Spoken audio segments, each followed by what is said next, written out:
I'd also just like to welcome everyone to this webinar. My name is Grigg. I am part of Boston City campus in Cape Town, South Africa. I'm also the chair of the ACBSP Region 8, which is the Accreditation Council for Business Schools and Programs. It's a US-based accrediting body that accredits business programs around the world. And we are, ACBSP Region 8 has a collaboration with SABSA, where we're trying to add value to the broader region, which includes Africa, Asia, Europe, the Middle East, and Oceania. So our goal is to add value. This is one of the mechanisms we're adding value. So I have three short things before we start. Just a word on the competition and the conference in November, a date for the next session, and then an introduction to the two people you're actually here to listen to. Last time we looked at a competition your students could enter. That's the Cesim Elite competition, which was the previous webinar. You're welcome to go to SABSA and Boston's YouTube channel to find out more about the competition. Today is about what happens when a simulation stops being an extracurricular activity and becomes part of the course itself. So we're going to really get into how simulation can be applied within our own teaching and learning, which is really exciting. Two things worth knowing before we start. I already mentioned this, but the first is the Cesim Elite ACBSP Region 8 qualifier. It is a business student business simulation competition. It's free to enter. It's open to anyone in that region that I just mentioned, Africa, Europe, Asia, Middle East, and Oceania. And it's open to any business school and all students in postgrad and undergrad from those areas. This doesn't exclude China, Hong Kong, Taiwan, Macau, and Vietnam. They have a separate competition. So it's part of a very large global competition. And you do not need to be an ACBSP or SABSA member. Anyone in higher education can compete if you're a student. The part I would draw your attention to is that every team and the faculty member who coaches them gets full access to the Cesim platform for the duration. So you'll get full access to the Cesim platform to be able to actually enter the competition. There's no charge for that. Entries close on the 4th of September. You can see the QR code there to register. Students can register and register the coach. So we encourage everyone who has students who are in the field of business to enter the competition. And the second thing to mention is our conference. In November, we're hosting the ACBSP Region 8 conference in Africa for the first time. It's going to be at STIAS in Stellenbosch. And we're very excited to make a very meaningful conference around AI and how we engage with AI in teaching and learning, in business. As we have a range of dynamic speakers there, and we encourage anyone who's interested to enter. You don't have to be part of ACBSP. We're really trying to make it a worthwhile and interesting conference. So 3 dates. 1, enter a team by 4 September. It costs you nothing. The link is on the Region 8 site.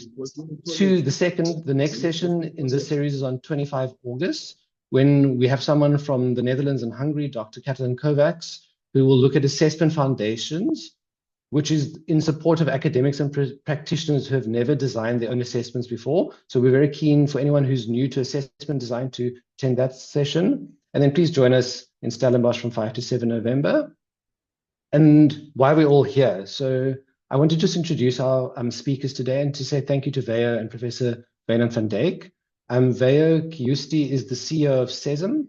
He has spent his career delivering simulation-based training to managers and students across Europe, the US, the Middle East, and Asia, and making the case that simulation belongs in mainstream teaching rather than at the edges of it. So thank you, Veijo, for your time. We're looking forward to hearing from you.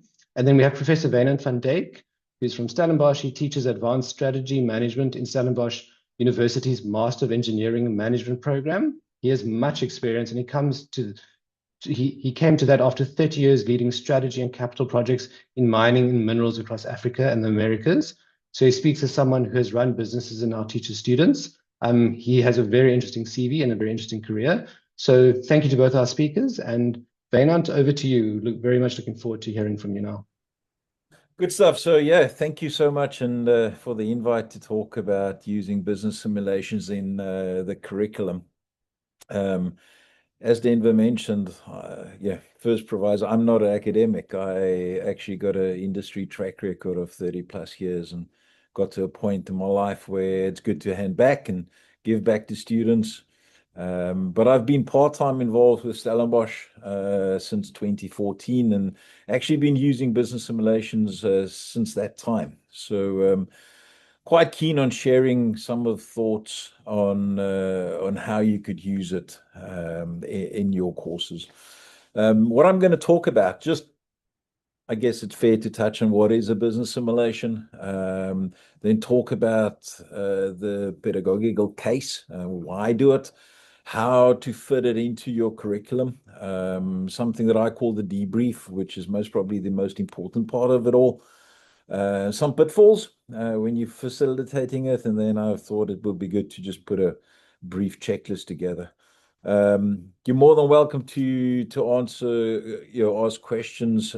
Denver, if I could ask you, because I will not be able to see the chat as well. If there's any specific question that comes up that you want me to address while we're going, you're more than welcome to interrupt me. Otherwise, we can park the questions till we're done.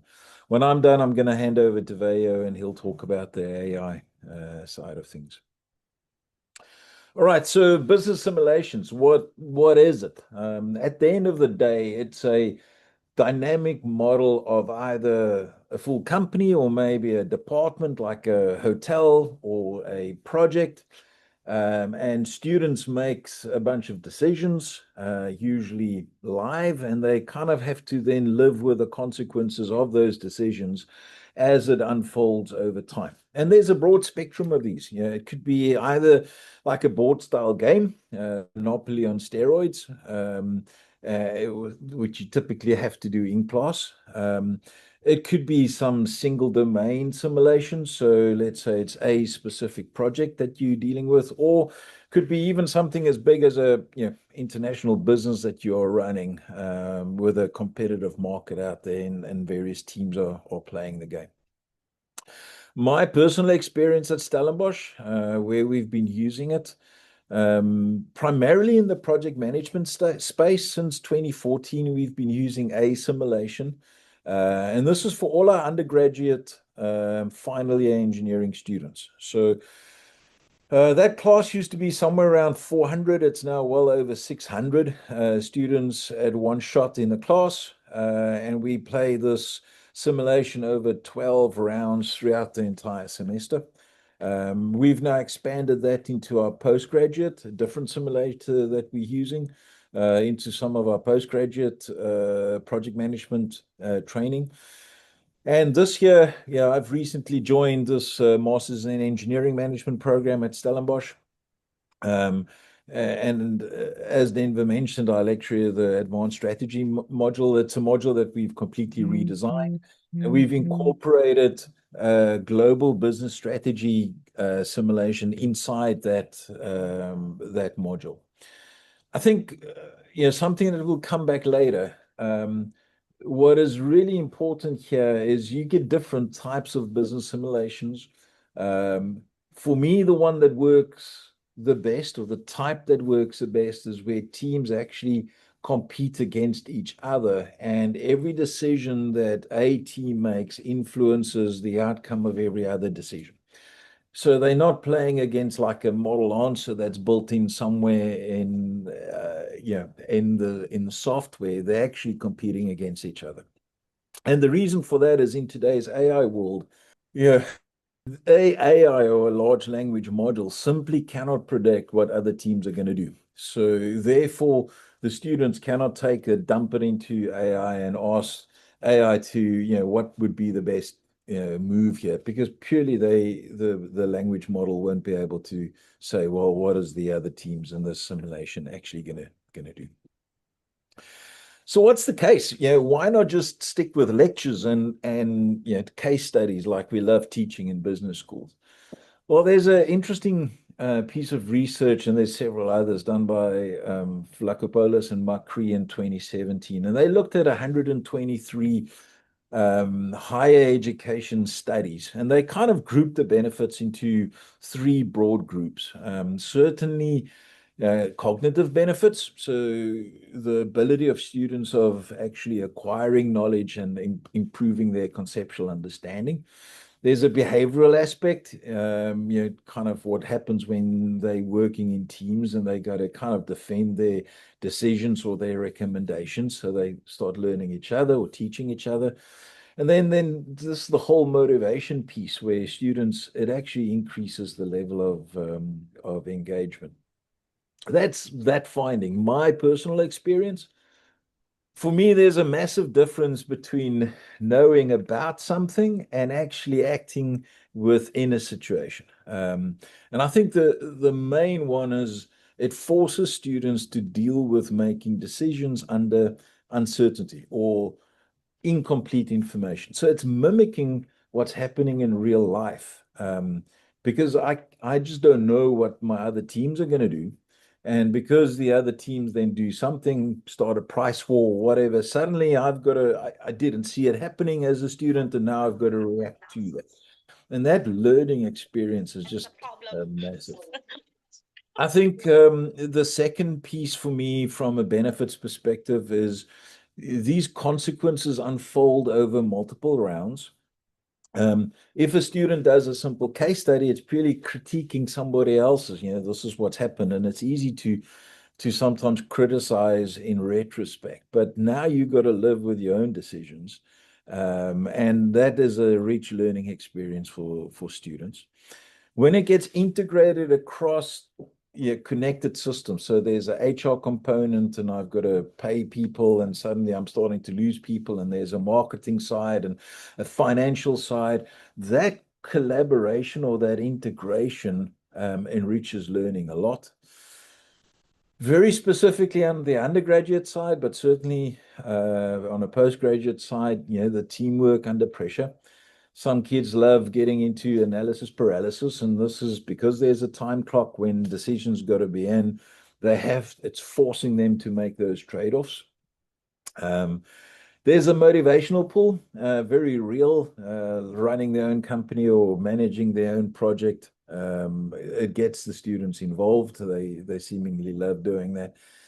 And if, as I said, from a case study, it's a single situation, this thing is live and it's dynamic, and it cannot replicate what happened last year.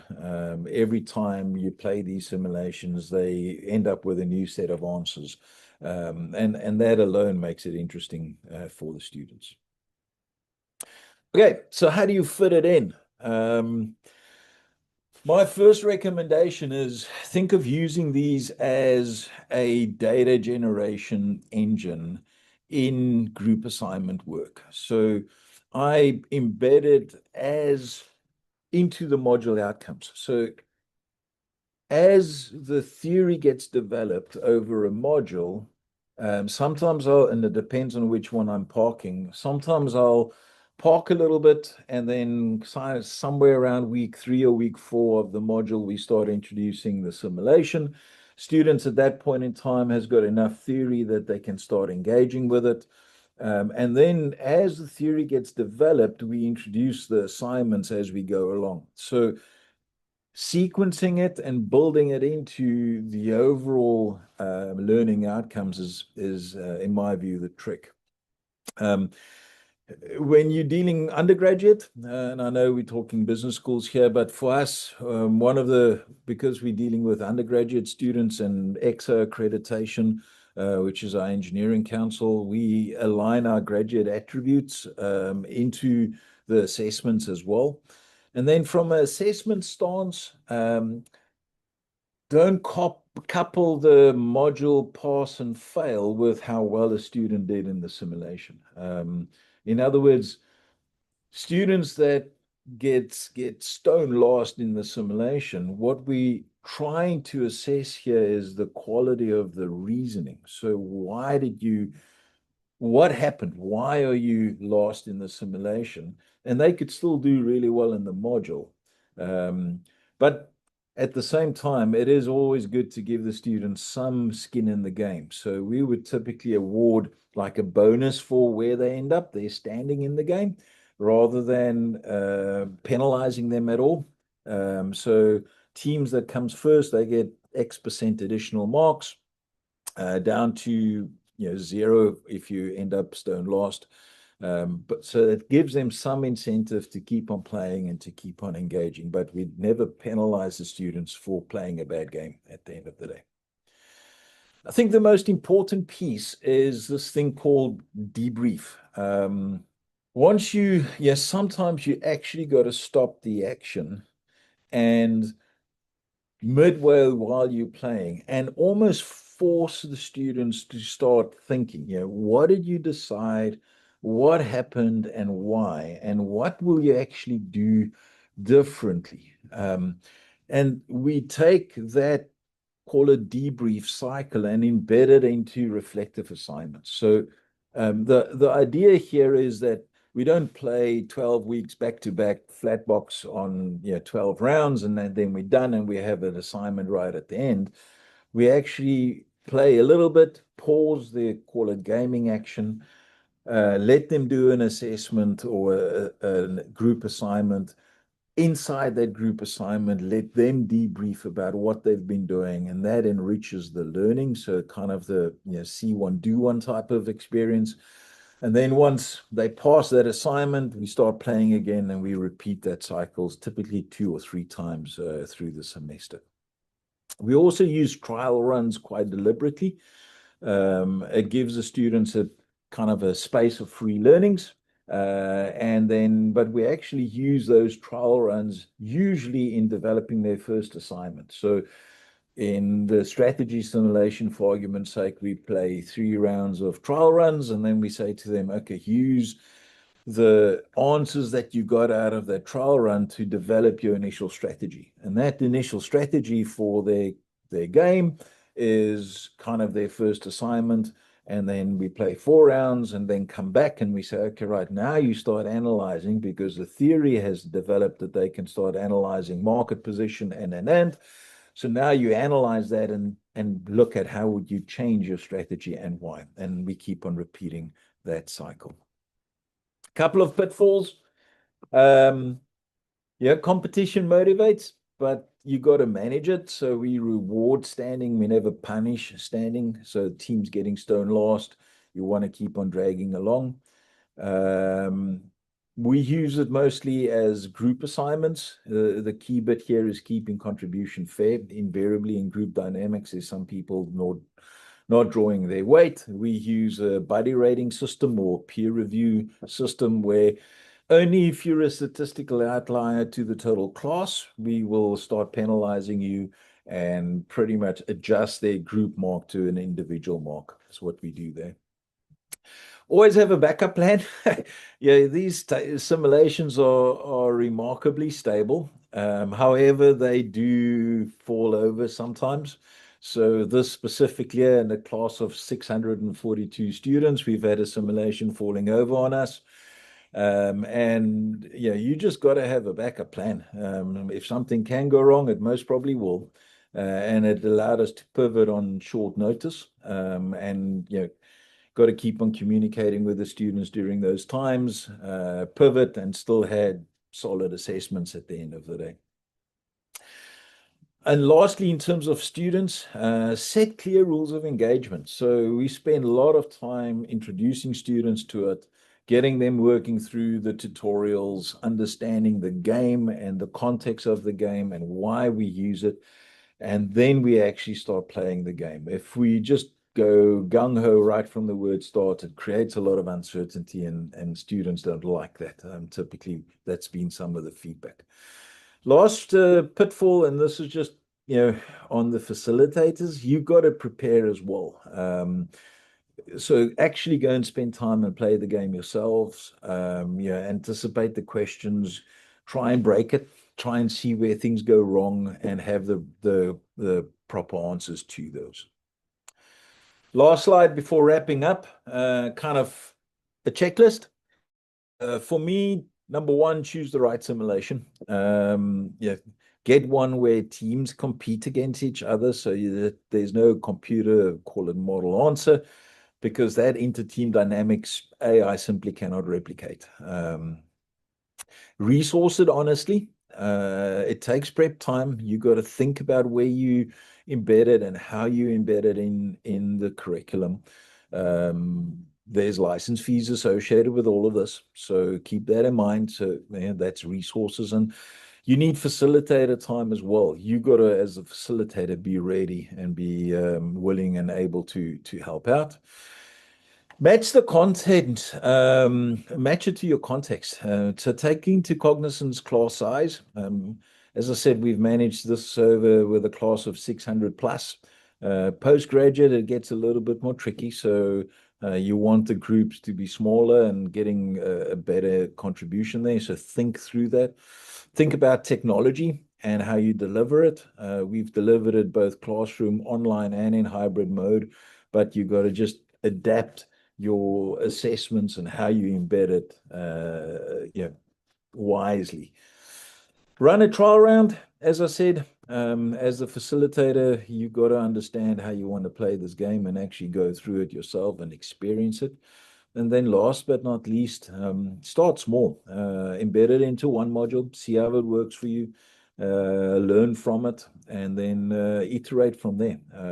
Start applying it more and more as you see the benefit of it, and just have a look at how your students appreciate it.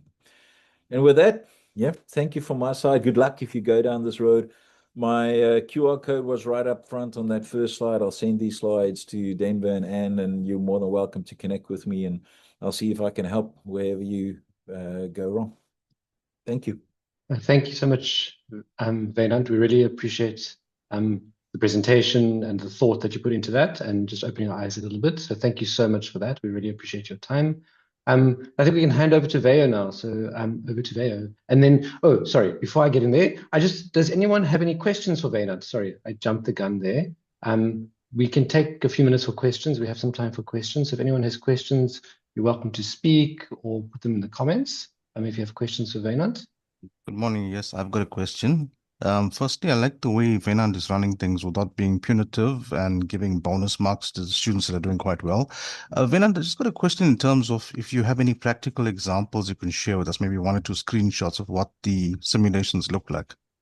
So I would love to do that, but yeah, I've got so many windows open at this point in time. Maybe Veijo could share. So we've used some Cesim simulations. That's how I got involved with this. We've used something called Sim for Project as well. They vary. So just showing you one screen. There's multiple screens that students typically work through and have to analyze data and be able to then get data on a run-by-run basis. But maybe Veijo, the idea would be to share some of your Cesim screens, and that'll help people as well. I'm okay with it. Sure. Thanks for sharing. Appreciate that. There was a question on, is the simulation graded as part of the formative marks? You did touch on that in your presentation. No, I don't. So what we don't grade the performance in the simulation. We grade the ability of reasoning on why you ended up where you ended up. And then what we do is we actually give them, call it bonus marks. So the team that gets, first gets, I don't know, 6% to 8%. And then the second place team gets 5, 4, 3, 2, 1, depending on how we structure that specific simulation. So there's some skin in the game. But when we started this, by the way, we had a thing where you could lose marks. So kind of the top place team got +3 and the worst team got -3, so that the simulation ended. And that was not a good idea. So that is a negative experience for students. So kind of the worst they can do is 0. It doesn't impact their semester grade. That's my advice. I've got a question, Wynand. I'm looking at the struggles that a higher education is going through in terms of trying to get authentic work coming from students because of the use of AI, of course. Then possibly this being part of the next generation of assessments. But I'm wondering now, how big is the simulation program? Is it something that can be run out of a learner management system, the normal learner management system, such as these modules that we have? Or it has to require a lot of maybe space, capacity, and so on? Could it be a plugin that I can just plug in and I can run it off and assess 5,000 students, for example? Yeah, look, so 2 things on it. The ones that work is something that they usually hosted online. rather than a plugin. We provide a link inside Moodle where they use to log into the system. And they play then online, which when you hybrid delivery or you got, even in-class delivery, it allows students to be on, iPad anywhere in the world, literally. But I would be really cautious using the result of how well they play to assess them, whether, from a competency perspective, because sometimes one bad decision can really knock you in terms of your standings. And anybody makes mistakes. So that's why I won't necessarily use this as a direct assessment. I use this as a data generation engine. The challenge is, Nain, how do you use that data and turn it into an assessment that AI maybe cannot typically generate? So, for argument's sake, we ask students to generate a decision tracking system. So in the strategy game, every strategic decision they make, they got to have a log. Who made that decision? What was the alternative that they considered? AI cannot do that for them because the AI system cannot know what other teams are doing. So you've got to think through how do you use it so that, and kind of make your assessment bulletproof. In my strategy module now, part of my assessment is I say to students, hey, you got to make a pitch to investors. And that pitch, you got to deliver it as a recorded PowerPoint presentation. You know what? AI is not going to do that for you because it's the student's face that has to be as a little cameo on that PowerPoint presentation, and they got to deliver it. And if they're just reading a script, you know what? Immediately, it's just not natural. So just, it's a challenge for us all. I don't think it's foolproof, but you got to think about how you assess people in this day and world. All right, thank you. Wynand, I have a question for you, if I may. Right in the beginning, you mentioned case studies being used in the classroom, and obviously the business schools are generally of a higher sort of standard from undergrad. How do you feel the licensing fees, obviously with the case studies versus the simulation competition type of environment, how are you finding that balancing out from an affordability perspective, and then also the learnings from case studies versus the simulations? The big difference for me on a case study is there's kind of, let's call it one correct answer.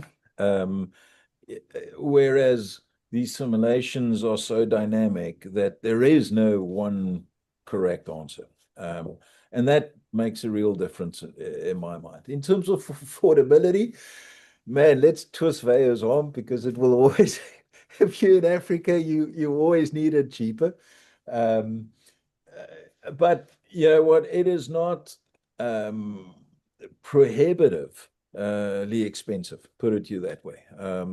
Some of these simulators do get expensive. You got to know that, and that's why I said go and evaluate it, understand that this is a resource, and you got to have, understand the profit margins that's associated with a module and whether you can afford carrying a simulation like that in it, and then compare it. What do you, HBR or whoever asks you for case studies, and make a trade-off. Thank you. And I think obviously I'll just carry on one point and then I'll finish off on my side. But I suspect that the simulation is really cutting through the AI generated content that the students are coming up with, no matter what level you're at. So that, as you mentioned before, that is really quite a key learning capability going forward. Yeah, but be warned, if you're playing against a computer where there's a model answer in the computer, I'm pretty sure the students will feed it into AI and get that model answer sooner rather than later. And next year comes around, then you're going to be dead in the water. So the beautiful part of some of these simulators, all of them that I've used, is they actually allow you to configure things. So we add unwanted events inside these simulators as time goes by. Students don't know what it is. It's different every single year. So they get money, they lose money, resources gets lost. All sorts of things happen that they never expected. And because of that, it's new every year. There's no way that they can feed that into AI, and AI, unless AI understands what I'm doing. But then I've got a data breach. It's as simple as that. So, and for me, that's at the heart of it. And then you've got to figure out, how do you build the assessment associated with that? Perfect. Thank you so much. I think we can now move on to Veijo's presentation. So thank you, Wynand, and over to you, Veijo. We look forward to hearing from you. I was saying that very, very nice comments from Professor. Everything resonated so much, and this thing that came up a few times was this, like, do not use the results for the grades, and that is 100% true, because the idea of the simulation is kind of like to make mistakes and have fun doing it. And if we start grading them for the mistakes, then it becomes counterproductive. But anyway, so I usually start these by just telling my own brief history, and I'm going to do the same again. So the reason why I'm here is that I used to be a student at the Aalto Business School, or back then it was called Helsinki School of Economics, and that was in the early 90s. And during the first year of the studies, I was rather frustrated young man, because there was these topics about, accounting, operations, human resources, marketing, but there was nothing that really connected those different topics. And until the second year we had this course called Business Game, and that became a transformative learning experience, because that really helped me to understand how the different pieces of business actually work together to create value. Back then it was done in a very ancient ways. We got this kind of pieces of paper where we put the numbers, gave it to the professor, and waited 2 weeks to get the results. But nonetheless, it was a very good learning experience. And then later, after graduation, then me and my business partner, we joined forces, and now we have been doing this more than 25 years, providing these simulations both for corporations and higher education. Now, AI came into the discussion, obviously, and that there's no way to avoid it. And I'm going to focus mainly on the AI aspects and how it links to simulations. And I want to start with this quote from Vivian Ming, neuroscientist. I was listening to her interview, and she said something that resonated very much. Problem with the tech world is that we build products that at best make people better while they are using them, but they are worse off compared to where they started when they turn them off again. And now I don't know if it's good news or bad news, but students also seem to be aware of it, because in a recent study in the US, 8 out of 10 students say that it's either very likely or somewhat likely that AI will have a negative impact on their learning. So this altogether, the AI comes very much into the education and learning of this current day and age.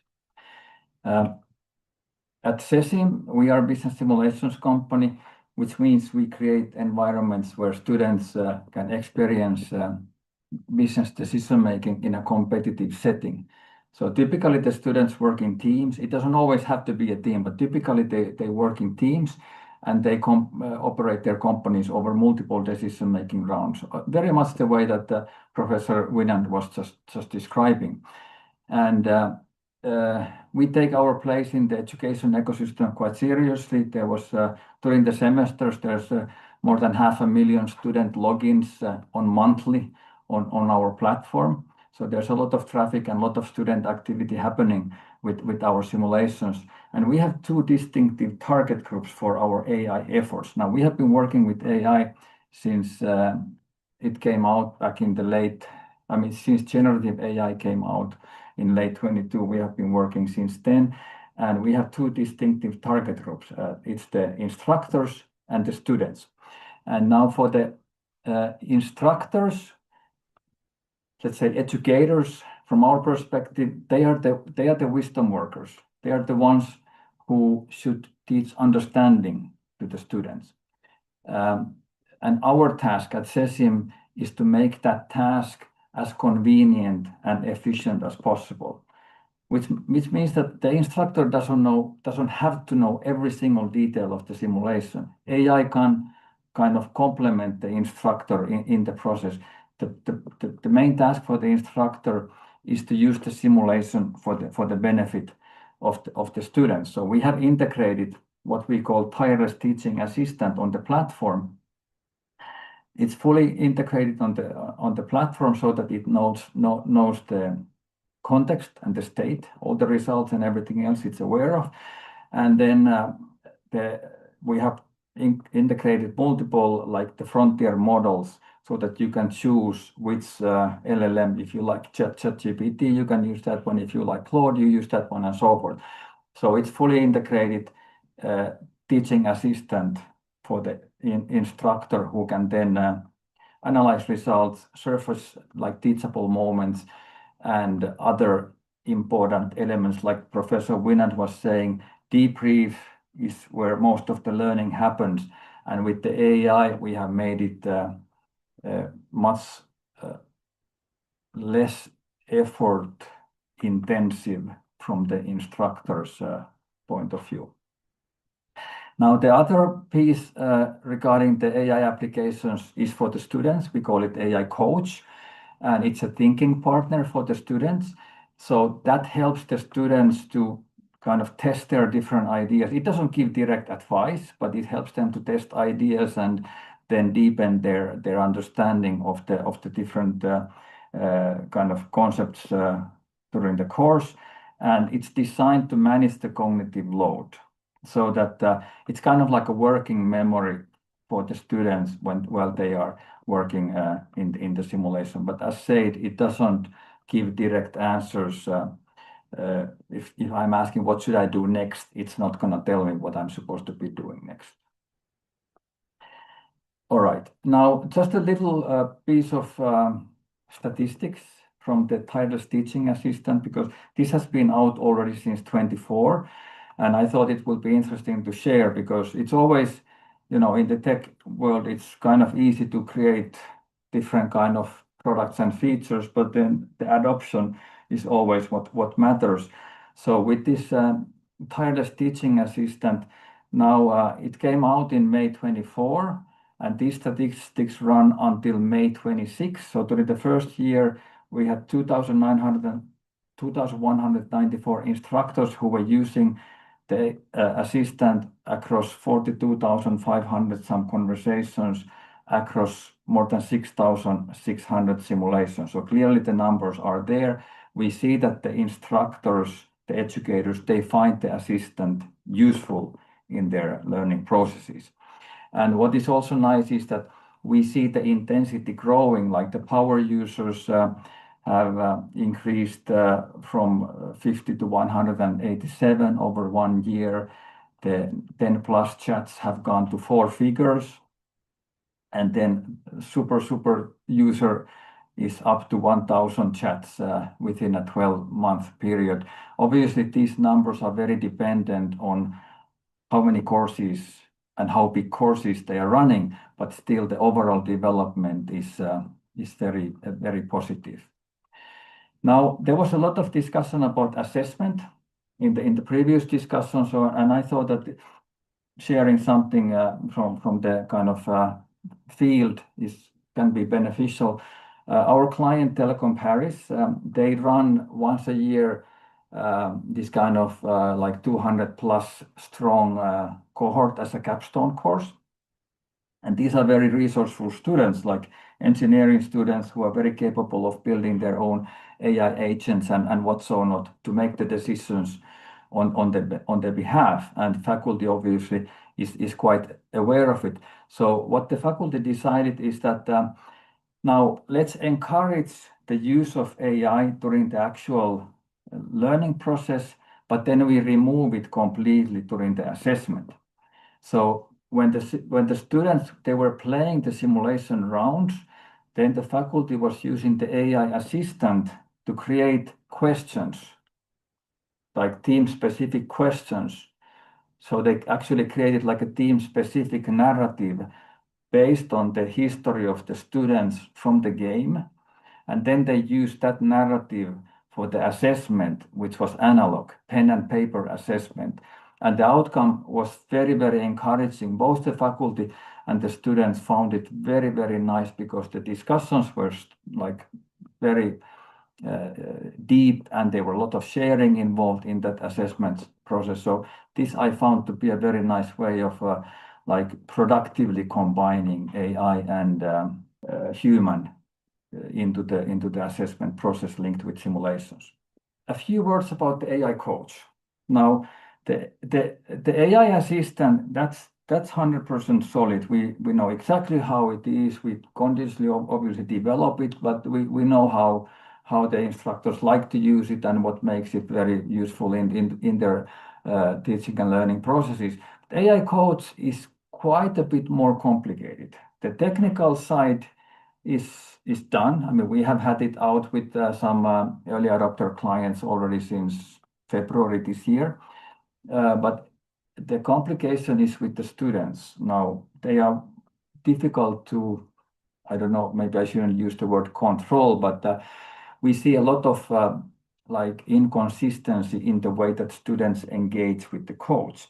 But now the fact is that the students will use AI anyway, right? We all know that in the next step they have, you know, GPT or Claude or something like that. So that's given. Now, what we are doing with the coach is that we have integrated the coach on the platform so that it's context aware. It knows the results. It knows how much time the students are spending with the simulation. It also can give them some indication how much the competitive teams are spending with the simulation. So we have made it as context specific as possible. And when I talk about context specific, I think I also need to mention that the AI doesn't know any of the student personal details. So the AI, whatever information the AI is using, none of that includes the name, the email, or any personal details of the students or of the instructor. So there's no data privacy concern in the use of the AI in this our simulation platform context. Just wanted to get that out of the way. So anyway, so the students have the AI coach, and then here this picture on the screen shows you one team from a real course. Okay, so we have student 1 with 4 conversations in one round, 21 conversations on another round. So you get the point. So that this shows you how the students are in a different way are engaging with the coach. And once we are able to make this more consistent so that there's more interactions, we can already now see a lot of valuable information, or the faculty can see a lot of valuable information from the coach interactions. But once this is more consistent, then it can also be used for formative assessment quite effectively, because it gives the visibility. Plus then it can also provide the students themselves feedback at the end of the course, how they engage with AI in a professional context. So there's a lot of potential with the coach, but still there's a lot of work to be done to make sure that it's being used consistently, and that's how the full value is going to be generated. And now I'm going to finish with this. So AI in education shouldn't make students better only while they're using it. And simulation is, in our opinion, it's a way to make that distinction. And it also appears that students want simulations, because in a 2026 GMAC prospective student survey, the hands-on experience through business simulations and practical applications was ranked as the #1 form of AI integration that prospective students most want in their ideal program. With this, I say thank you very much. Also on the slide, which you will receive later, is our contact information. My colleague Graham Kirkup, who's also in this webinar, he's managing our African higher education partner, so he's going to be more than happy to provide. There was somebody asking about the technical access to simulations or some screenshots. Obviously, we're more than happy to provide you with all access that you want. And now, if you have any questions, then I think we still have 8 minutes. Thank you, Veijo. That was very practical and engaging, and I think really worthwhile. And can I make an observation while Veijo is stopping sharing? Of course. This AI coach is a really lifesaver, especially if you've got a big class. So if you've got a big class and lots of groups that you've got to give individualized feedback to help you to analyze their data and give the students guidance, man, that makes my life as facilitator so much easier. So yeah, it's a great application from that perspective, and a good addition. Yeah, absolutely. I was just wondering, obviously you provide training if someone wanted to do this for the first time, how they would go about setting up the types of questions and the assessments. Wynand, you've obviously done this for quite a number of years now, so you're quite skilled at it. I mean, what advice would you give to someone just starting out? My advice is you got to play the simulation. Once you play the simulation yourself, and specifically in Cesim, they allow you kind of like a dummy game to play. There's all these others have got an ability of playing the game yourself.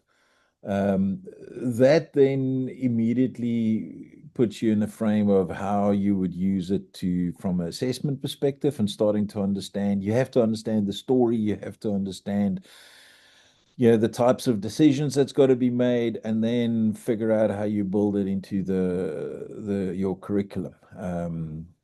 But there's no replication for, they can tell you whatever you want to. You have to actually play it yourself to understand how it fits in. And then, be pragmatic about it. Even if you have played it yourself, you discover students take you to places with their decisions that you never thought of. And then, you just got to sink or swim. Yeah, literally, you got to adapt and take it from that. Perfect. And there was a question from Ite. Ite, I don't know if you want to mention it. Obviously, Cesim is here with Veijo talking about the Cesim product. But Ite was talking about other providers, marketplace simulations or InChange for the best holistic learning experience. I guess across all the products, there must be, I think, Cesim, you're the market leader. Veijo, is that correct? Yeah, I'm happy to talk about any of the other products. We didn't try to make this into a Cesim pitch, so this is more about the general benefit of simulations overall. But yeah, I mean, when like I think Professor Wynand also pointed out that you need to pick the simulation that's right for you, and we obviously like to think that our simulations are right for everybody, but that's not the case. So we always provide test access and share whatever experiences that you want in order to support you in your decision making. So. No, thank you very much. I'll actually reach out to you. I'm, pressed for time trying to make a decision. I was not aware of you. I've engaged with Marketplace and InChange, so we'll definitely reach out to you, especially regarding the AI coaching. It sounds quite innovative and something that will be quite helpful. Thank you. Yeah, thanks. Yeah, so on the AI side, the terms get a bit mixed up sometimes, but anyway, so the AI assistant is the one for the instructors that also Professor Wynand has been using quite successfully, as I understand. And then the AI coach is the one for the students that helps them to deal with the kind of decision-making processes. But these are the two kind of domains of Cesim AI. But anyway, happy to help whenever you want to evaluate Itai, then just let us know. Awesome. No, thank you. Will do. Yeah, from my view, from my side, all of these providers are willing for you to go in and play around with their software.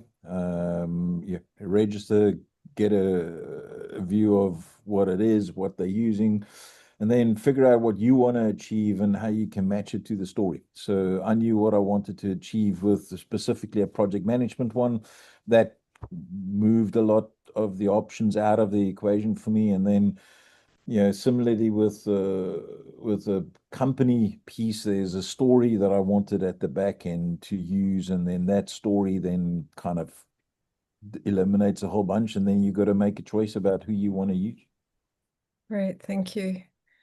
I just did a little AI chat on the side. I was considering, the differences between cases and simulations, and ACSB and the Case Center are talking about evolving the case method for the AI era rather than replacing it, because I was wondering how simulations would replace the case method.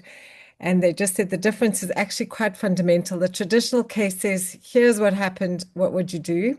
And a simulation says, you are in charge, do something, now live with the consequences, and what will you do next? Which is really much closer to management itself. So I sort of think that sort of sums it up quite nicely, of where we're going to move with all this training and assessment and the flexibility that assessors and teachers and lecturers need to provide in the classroom. So I think that's quite complicated. Can I just make a quick comment now? I saw there was a question coming about the LMS integration and models and so forth. So yes, the simulation platform, it can be used kind of outside the LMS, or it can be integrated as a single sign-on with your learning management system. So whatever works for you is possible. Okay, amazing. Thanks. Yeah. Well, I think if we finished, we are out of time, and if there are no more questions, obviously you're welcome to reach out to Veijo or Professor Wynand or Denver or myself if you have any further questions or would like further information on this. I think it's a fascinating topic, and I'm sure it's not going away. So we look forward to seeing the progress of this going forward. So just thank you to both Professor Wynand and Veijo for such a practical and engaging session. And thank you to everyone who joined us here today. It's wonderful to see so many people from all over the world as we grow our reach and capacity building initiatives for everybody, specifically faculty. And we hope that you start to use business simulations, and really look forward to you registering your students and participating in the Cesim competition with ACBSP later on in the year, and also attending the conference in November down in Stellenbosch. We hope everybody comes there. So our next topic is going to be on the 25th of August. Denver mentioned it earlier at the beginning, with Kathleen Kovacs from Peregrine on Assessment Foundation. So hopefully we'll see you there. And the registration links and everything are on our LinkedIn profile. So please follow us there and keep in touch and keep sharing the good work. And we look forward to seeing you in the future. So thank you, everybody. Denver, is there anything you'd like to say? No, just thank you, everyone, and thanks for participating. We look forward to the next one. And the presentations will be made available with the contact information. So then if you want to reach out to them. So, yeah. Thank you, Veijo. And we'll send out the recording of this also to those that registered and weren't able to attend today. So hopefully that will also increase, and you're welcome to distribute that as widely as you want to. Thank you, everybody.